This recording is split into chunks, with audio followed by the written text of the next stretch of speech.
तो भाई जहां तुम लोग आईपीएल 2025 के मजे लेने में लगे हुए हो, वहीं भैया बीसीसीआई जो है वो इंडियन क्रिकेट को लेके कुछ इतने बड़े फैसले ले रहा है जो तुमको जानने चाहिए। जैसा कि तुम जानते ही हो कि आईपीएल 2025 समाप्त होने के बाद भारत को जाना है इंग्लैंड के खिलाफ 5 मैचों की टेस्ट सीरीज खेलने के लिए, जिसे लेके कुछ दिन पहले कुछ बड़ी अपडेट भी सामने आई थी, जहां इस बात को भी कंफर्म करा गया था कि रोहित शर्मा ही इस टेस्ट सीरीज में भारत की कैप्टनसी करेंगे। अब ये तो तुमको पता है कि रोहित शर्मा टेस्ट टीम के कैप्टन है, और तुमको ये भी पता है कि टेस्ट टीम के वाइस कैप्टन कोई और नहीं जसप्रीत बुमराह हैं। और यह भी कहा जा रहा था कि अगर भाई रोहित शर्मा की कैप्टनसी में इंग्लैंड सीरीज में भी इंडिया का बेड़ा गर्क होता है तो जसप्रीत बुमराह जो हैं वो टेस्ट में इंडियन टीम की कैप्टनसी संभाल सकते हैं। पर कल के दिन यह खबर सामने आती है कि बीसीसीआई बुमराह को लीडरशिप रोल के लिए बिल्कुल भी कंसीडर करने की नहीं सोच रहा है, ताकि उनका वर्कलोड मैनेजमेंट हो सके, जो कि एक बिल्कुल सही डिसीजन है। मैंने पहले भी कहा था कि बुमराह वो प्लेयर हैं जिनको आप सिर्फ मेन टूर्नामेंट्स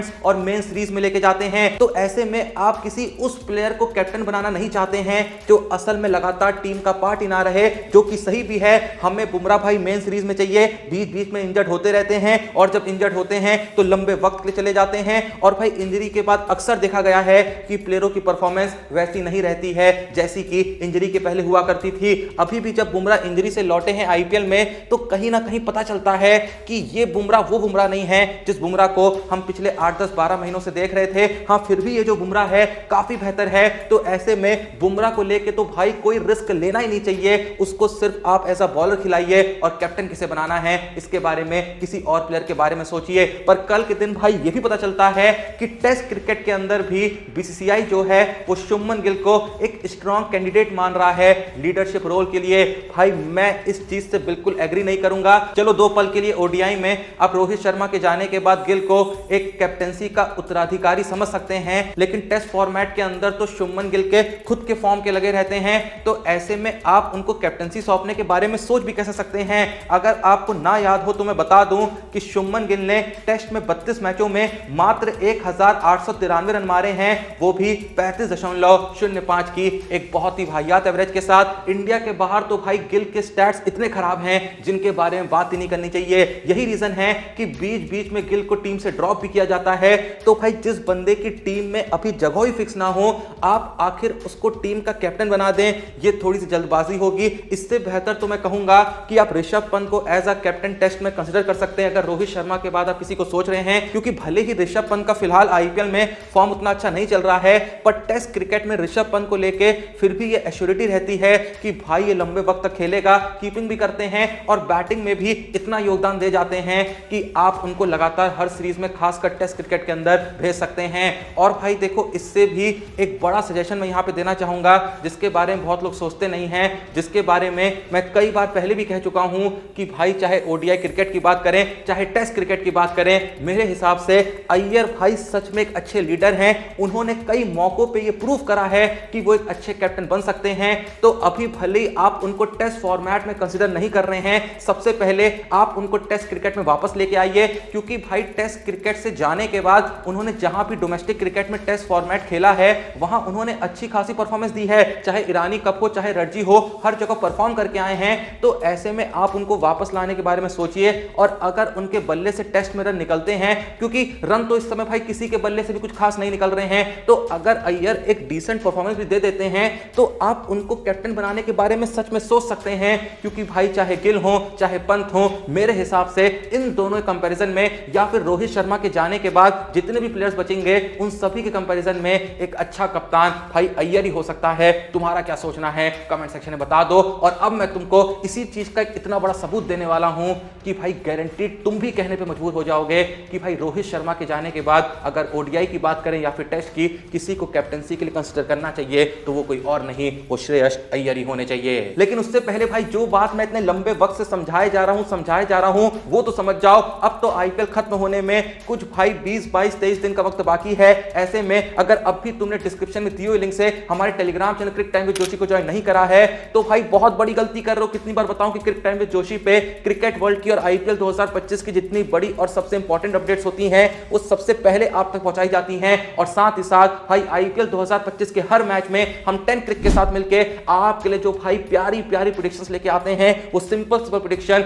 जो आप हमारे साथ करके इतना पैसा कमा सकते हैं कि आपका दिमाग सोच भी नहीं सकता है। इसीलिए कहता हूं सिर्फ मेरी बात पे यकीन मत करो, एक बार जाके तुम क्रिक टाइम विद जोशी के टेलीग्राम चैनल ज्वाइन करके तो देखो, और साथ में जब एक बार मैच शुरू हो जाता है वहां पर हम जो 10 क्रिक की पोस्ट डालते हैं आप उन लिंक्स पे क्लिक करके खुद प्रेडिक्शन करके देखो। आप हमारी प्रेडिक्शन के साथ भी जा सकते हैं, खुद की प्रेडिक्शन वहां पे जाके कर सकते हैं और भाई उसके बाद अंधा प्रॉफिट बना सकते हैं। 10 क्रिक के ब्रांड एम्बेसडर कोई और नहीं बल्कि अपने पाजी हरभजन सिंह हैं। तो सोचने की तो यहां पे कोई जरूरत ही नहीं होनी चाहिए कि भाई यहां पे प्रेडिक्शन करें या ना करें, क्योंकि भज्जी पाजी जब ब्रांड एम्बेसडर हैं तो भाई ऐप ऑथेंटिक होगा ही होगा, ऐप सेफ एंड सिक्योर होगा ही होगा। तो भाई बिल्कुल भी दिमाग नहीं लगाने का, सबसे पहले सीधे जाने का डिस्क्रिप्शन में दिए हुए लिंक से क्रिक टाइम विद जोशी के टेलीग्राम चैनल को ज्वाइन करने का और वहां पे जाके आईपीएल 2025 के हर मैच में 10 क्रिक के साथ मिलके आईपीएल 2025 के हर मैच को पूरे तरीके से यादगार बनाने का जल्दी जाओ आज के आज चेकआउट करो। हाँ, तो जैसा मैं कह रहा था कि भाई अगर किसी के मन में इतना सा भी शक है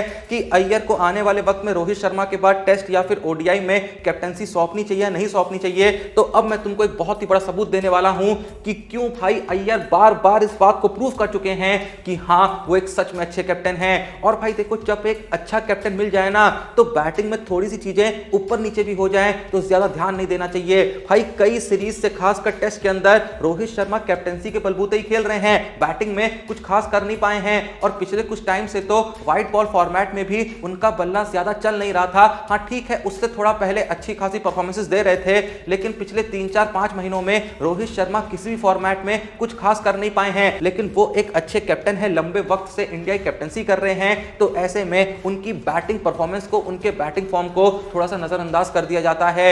और भाई जहां बात आती है अय्यर की, तो उनका बैटिंग फॉर्म भी फिलहाल अच्छा ही चल रहा है, आईपीएल में अच्छा खेल रहे हैं, चैंपियंस ट्रॉफी में अच्छा करके आए थे, चैंपियंस ट्रॉफी से पहले जो ओडीआई सीरीज खेली थी वहां कमाल की परफॉर्मेंस देके आए थे, 2023 ओडीआई वर्ल्ड कप में कमाल का खेल कर आए थे, और बीच में जहां भी भाई वो डोमेस्टिक क्रिकेट खेल रहे थे, चाहे विजय हजारे ट्रॉफी हो, चाहे फिर आईपीएल 2024 हो, चाहे फिर सैयद मुश्ताक अली ट्रॉफी हो, चाहे फिर ईरानी कप हो, चाहे रणजी कप हो, हर जगह बल्ले से परफॉर्म करके आए हैं। और जहां भी कप्तानी का मौका मिला है वहां भी ये प्रूव करके आए हैं कि हाँ भाई मैं सच में एक अच्छा कप्तान हूं। यहां पर तुमको एक बहुत बड़ा एग्जांपल देता हूं, क्या तुमको पता है साल 2013 से लेकर साल 2018 तक जो दिल्ली कैपिटल्स की टीम थी वो भाई पॉइंट्स टेबल पे कभी भी टॉप 5 में भी क्वालिफाई नहीं हुई थी। जी हां, टॉप 5 में भी नहीं रही थी, लेकिन उसके बाद साल 2019 में श्रेयस अय्यर दिल्ली कैपिटल्स के कप्तान बनते हैं और दिल्ली कैपिटल्स सीधे प्लेऑफ में पहुंच जाती है। फिर साल 2020 में दिल्ली कैपिटल्स पहली बार भाई आईपीएल इतिहास का फाइनल खेलती है और इसी के साथ पूरे 9 साल बाद ऐसा हो रहा था कि दिल्ली कैपिटल्स लगातार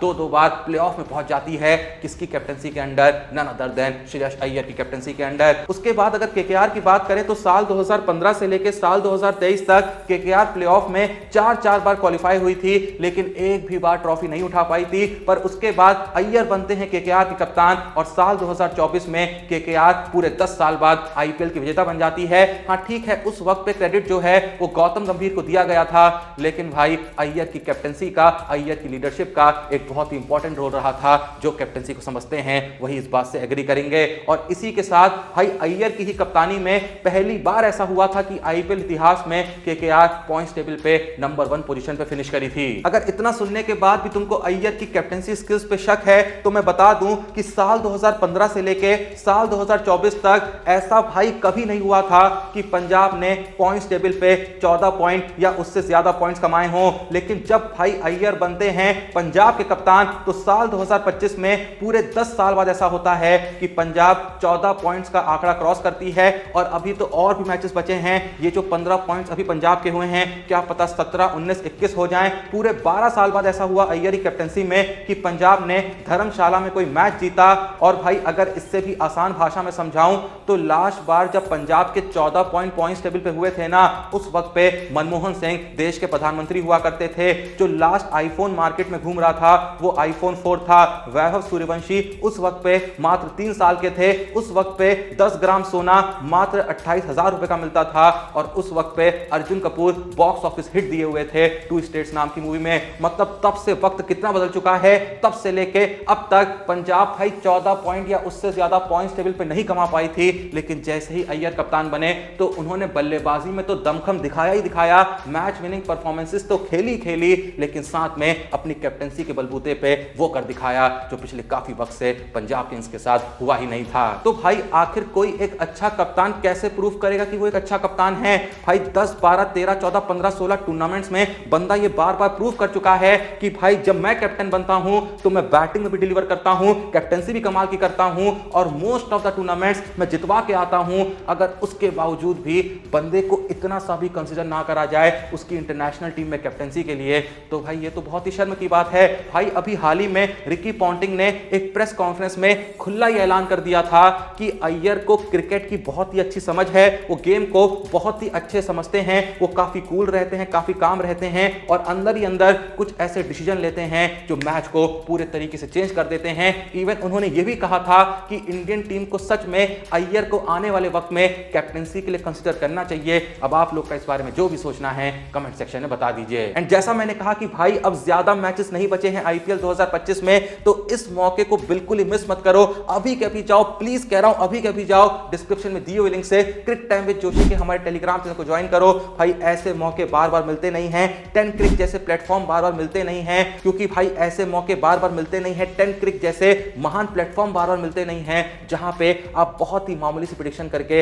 इतना पैसा कमा सकें कि आपका दिमाग सोच भी ना सके। सिर्फ ये बता के कौन सी टीम जीतेगी, कौन सा प्लेयर ज्यादा रन मारेगा, कौन सा बॉलर ज्यादा विकेट लेगा। और भाई चलते हुए मैच में आप ऐसा कर सकते हैं, ऐसा नहीं कि मैच से पहले बता देना है, वो फिर भी मुश्किल होता है। जब आपको मैच में कहीं ना कहीं एक अंदाजा लगने लगता है कि हाँ भाई इसकी 50 लगने वाली है, लग रहा है कि ये 50 मार देगा, तो आप जाके सिंपल प्रेडिक्शन करेंगे कि आज ये प्लेयर 50 मारेगा। और भाई देखते ही देखते 1000 के 10,000, कभी 20,000, कभी 50,000, कभी 1 लाख, इतना ही आसान होता है। मदद हमारी तरफ से पूरी होती है हमारे Telegram channel Crick time with Joshi पे। वहां पे हम बेसिक प्रेडिक्शंस आप कौन सी कर सकते हैं वो हम डाल देते हैं, बाकी आप खुद प्लेटफॉर्म में जाके अपनी प्रेडिक्शंस अलग अलग चीजों पे कर सकते हैं। तो जल्दी जाइए, पूरी मदद आपको हमारे Telegram channel Crick time with Joshi मिल जाएगी, जिसका लिंक आपको डिस्क्रिप्शन में मिल जाएगा। वहां जाके 10 क्रिक के साथ हर मैच को भाई इतना यादगार बनाओ कि साला मैच देखने का मजा तो आए लेकिन साथ में जब जेब में पैसा आए तो ये जो मजा है ये डबल, तिगुना, चौगुना, 5 गुना हो जाए। तो जल्दी जाओ, ज्वाइन करो क्रिक टाइम विद जोशी को, वीडियो को लाइक करो, चैनल को सब्सक्राइब करो। मिलते हैं नेक्स्ट वीडियो में, तब तक के लिए जय हिंद, धन्यवाद।